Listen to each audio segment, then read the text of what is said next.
Welcome back to our channel. Daily serial notification కోసం ఛానల్ని subscribe చేసి లైక్ చేసి షేర్ చేయండి. అలాగే ఈ సీరియల్లో చాలా ఇంట్రెస్టింగ్ ఎపిసోడ్ రాబోతుంది. భానుమతి పెళ్ళి అర్ధాంతరంగా ఆగిపోతుందా? మరి దీని అంతటికీ కారణం భానుమతి ప్లాన్ చేసుకుందా? తన చదువుకి తన ఆశయాలకి తన పెళ్ళి అడ్డంకిగా మారుతుందని మరి అందరి సమక్షంలో భానుమతి చేసిన పనికి ఒక్కసారిగా షాక్ అయిన పార్దు. అసలు ఏం జరిగింది అన్నది అప్కమింగ్ రివ్యూ తెలుసుకుందాం. ఇంకా ఎపిసోడ్ స్టార్ట్ అవ్వగానే బాజా భజంత్రీల మధ్య అంగరంగ వైభవంగా మరి కొడుకు పెళ్లి చేయాలనుకున్న బలరాం కోరిక నెరవేరుతుంది. అందుకు పార్దు ఆరు బయట తిరుగుతూ చాలా ఆనందంగా అటు ఇటు తిరుగుతూ ఉంటాడు. ఇంకా నా పెళ్ళైపోయినాకేముంది, మన ఇంటికి భాను వచ్చేస్తుంది, మన ఊరు వెళ్ళిపోతాము, ఇది నంతటికి కారణం మా నాన్నే కదా అని చెప్పేసి అనుకుంటూ ఉంటే, ఏంటి సూరి పెళ్ళి రేపనగా ఇవాళ కాళ్ళు చేతులు ఆడటం లేదు, ఆనందం ఎక్కువైపోయినట్టుంది అని చెప్పి అనగానే, దీని అంతటికీ కారణం మా నాన్నే సూరి అని చెప్పి అంటుంటే అక్కడే నించుని చాటుగా వింటూ ఉంటాడు. మరి తన కొడుకు తన కోసం గర్వంగా చెప్పుకుంటూ ఉంటే మరి ఎప్పుడైనా ఏ తండ్రికి పుత్రోత్సాహంగా ఉంటుంది కదా. అలా మరి మన పార్దు తండ్రి యొక్క ప్రేమానురాగాల కోసం మాట్లాడుతుంటే పులకరించిపోతాడు. అప్పుడే వచ్చిన శారద పాలు తాగమని చెప్పి అంటుంది. తాగుతాను కానీ శారద, అసలు వాడు మాట్లాడే మాటలు చూడండి, ఒకసారి అటు చూడు అంటాడు. చూడంగానే మరి పార్దు సంతోషంతో కనిపిస్తాడు.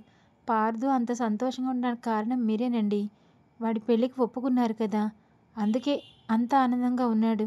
మీరేం భయపడకండి, ఎటువంటి అరమరికలు లేకుండా ప్రశాంతంగా జరిగిపోతుంది అని చెప్పేసి అంటుంది.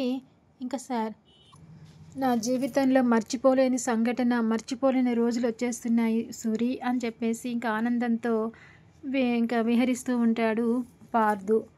ఇంకా ఇది ఇలా ఉండగా పిన్ని ఒకటే రగిలిపోతూ ఉంటుంది. ఓ పక్కన మరి పార్దుకి ఇష్టం లేని అమ్మాయితో పెళ్లి చేస్తున్న విషయం ఒక్క శక్తికి మాత్రమే తెలుసు, కానీ తను చెప్పకుండా మేనేజ్ చేసుకుంటుంది. ఇంకా ఇదిలా ఉండగా ఆనందంగా అక్కడ నించుంటున్న మరి శారద బలరాం దగ్గరికి దుర్గా వస్తాడు. అన్నయ్య, చాలా ఆనందంగా ఉందన్నయ్య, మన కల నెరవేరబోతుంది.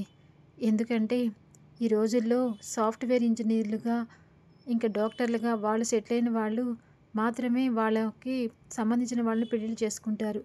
అలాంటిది ఈ పర్సన్ ఇంత ఇదిగా ఉండి కూడా ఇప్పుడు సాఫ్ట్వేర్ కంపెనీలో జాబ్ చేసే అమ్మాయిలు పార్దుకి చదువు లేదని చెప్పి అందరూ పక్కన పెట్టేస్తే పార్దు ఫీల్ అయితే మనం ఎంత ఫీల్ అవ్వాల్సి వచ్చేదన్నయ్య. పోనీలే, పార్దుకి సంబంధించిన అమ్మాయి పార్దుకి నచ్చింది కాబట్టి ఇంత తొందరగా పెళ్లి చేస్తున్నాము, చాలా సంతోషంగా ఉందన్నయ్య అని చెప్పేసి అంటాడు. ఇంకా ఏంటి, ఎప్పుడు చూడు వీళ్ళ అన్నయ్యని పొగట్టమే సరిపోతుందా? ఈ ఆస్తి అంతస్తుకి ఆయన పెద్ద ఆయన ఉండగా ఎవరికి రానివ్వరు, ఉమ్మడిలోనే ఉంచేసుకుంటారు. కాబట్టి ఎలాగోలా బావగారిని పక్కదోవ పెట్టించాలి అని చెప్పేసి ఇంకా అధికారం అంతా ఎప్పటికీ వీళ్ళ అన్నయ్య బలరామే అనుభవించాలా? మేమందరం కూడా ఈయన మోచేతి కింద నీళ్లు తాగాల? మాకెప్పుడు సర్వాధికారాలు వస్తాయి? నా భర్త కూడా ఇలాగే కాళ్ళ మీద కాలేసుకుని పెద్దరికం చేయాలి కదా.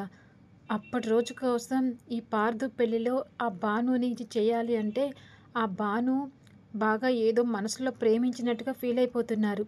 వీళ్ళందరికీ తెలిస్తే గుండాగి చస్తారు. కానీ నేను ఎందుకు చెప్తాను, ఈ పెళ్ళి అయిపోవాలి కదా అని చెప్పేసి అనుకుంటుంది శక్తి.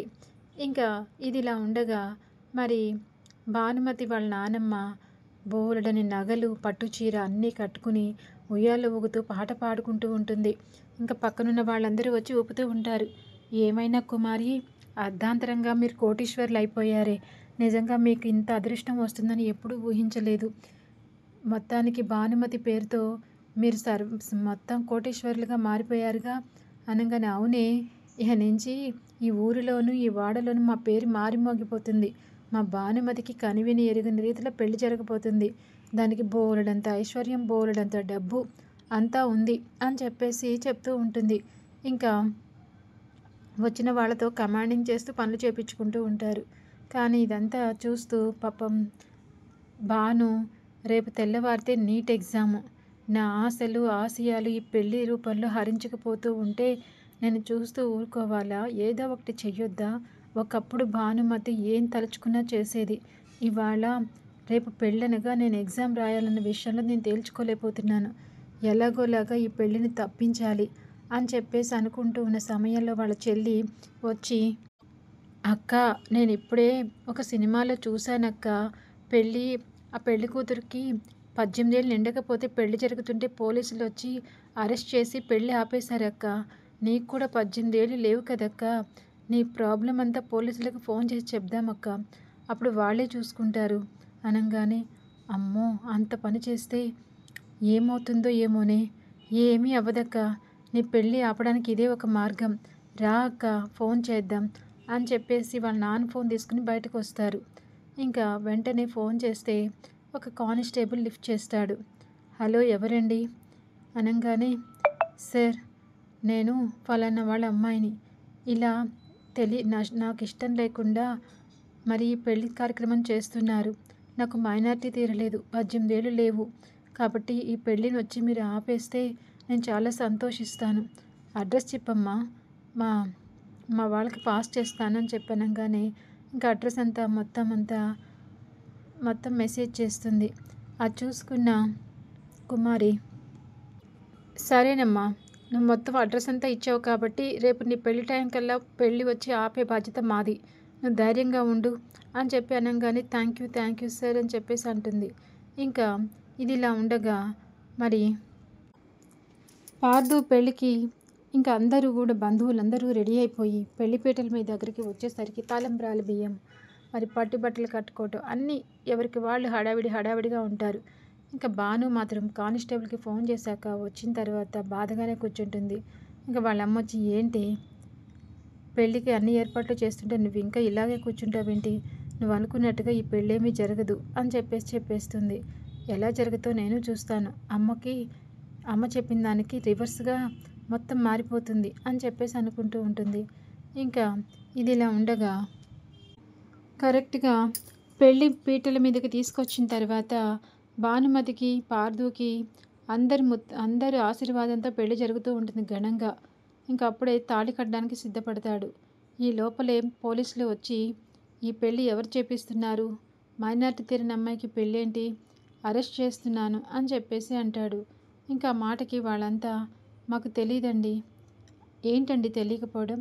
18 ఏళ్ళు నిండకుండా పెళ్లి చేయకూడదని తెలియదా మీకు? దాన్ని ప్రత్యేకించి ఎవరో ఒకళ్ళు చెవిలో జోరిగలా చెప్తూ ఉండాలా? ఒకసారి పనిష్మెంట్ ఇస్తే రెండోసారి చేయకుండా ఉంటారు. పదండి జైలుకి అని చెప్పేసి ఇంకా తీసుకుని వెళ్తూ ఉంటారు. ఇంకా అప్పుడు భాను, అయ్యో ఎంత పని జరిగింది, నేను కదా పోలీస్ స్టేషన్కి ఫోన్ చేసింది. వీళ్ళు వచ్చి పెళ్ళి ఆపుతారా అనుకుంటే ఏం మాట్లాడటం లేదేంటి మామయ్య గారు అని చెప్పేసి అనుకుంటుంది. ఇంకా పోలీసులు వచ్చి తీసుకెళ్ళిపోతే వనంగా పార్దు భాను మెడలో తాళి కట్టబోతూ ఉంటాడు. మరి భాను ఆ తాళిని యాక్సెప్ట్ చేస్తుందా? తను ఎప్పటిలాగానే నీట్ ఎగ్జామ్ రాయడానికి వెళ్ళిపోవాలి కాబట్టి పరిగెత్తుకుంటూ అక్కడి నుంచి కాలేజీకి వెళ్తుంది. మరి తన ఏడుపు ఆవేదనతో ఆ ఎగ్జామ్ రాసి పాస్ అయ్యి మరి గగన్ ముందుకు హుందాతనంగా వెళ్ళాలని చూస్తున్నా పార్దు ముందుకు హుందాతనంగా వెళ్ళాలని చూస్తున్న భానుకి మరి ఎలాంటి రోజు వస్తుందో రేపటి ఎపిసోడ్లో తెలుసుకుందాం. Thanks for watching. వెల్కమ్.